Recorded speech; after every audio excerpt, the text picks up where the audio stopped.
At yun ho, meron ho akong ikukwento sa inyo. Kasi ho, yung ating poging motor na si kay MD ay nausok. Ano nangyari ho? Kaya ako ho na lamang nausok. Dahil ho yung nag-uwian kami ngayong hapon, nagkabiruan kami dahil sabay-sabay nga kami umawak ng motor. Pagpihit sa may motor ko saktuhan, ay nausok ho ng kulay itim. Kaya ako ay nalungkot at nalumbay. Napabayaan ko na ata ang ating kay MD. Kapugay, alanay, napabayaan na. Hindi na siya ngayon pugay. Nang sinundot ko ngayon, di na sa may likuran, ay ganireho, ay kaitim. At yun ho, sinalubong pa ni Chow Chow. Yan ho, ako ho ay nagulat. Nausok ng ganon. Kaya ako ay nalulumbay. Dahil nung nabomba ng classmate ko, sabi, tignan mo yung likod mo. Ay pagtingin ko ang ganon.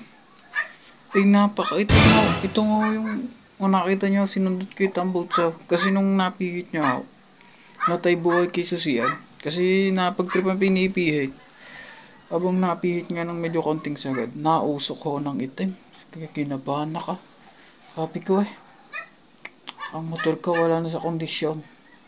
Ang aking pinakapugay. Kasi si KMB yun ako. Pangalan ng motor nun ako mismo. Ako yun. Kaya ako nalumbay. Kaya sabi ko napabayaan na kita. Puro na si Alexandra ang aking inaalagaan. Yung nakita niyo na pula.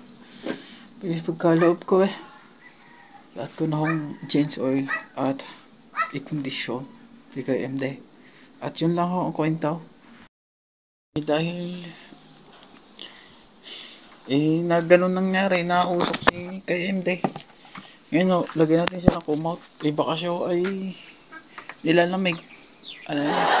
Basta alig gumaling. Kaya ngayon lagyan natin ng kumot mo. Gago!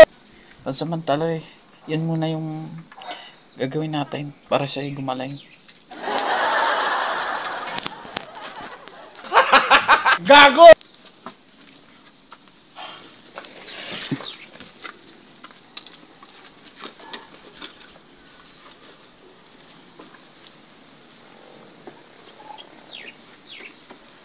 Ang galing! Ang galing!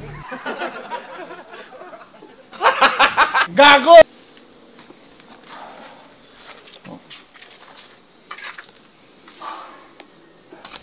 Bigyan ko muna siya ng kumot.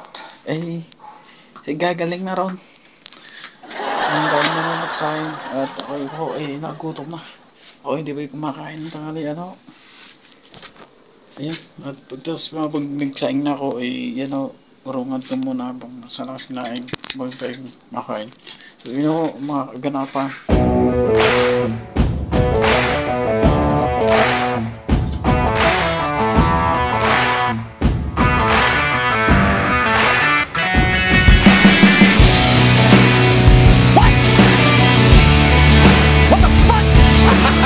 Gago!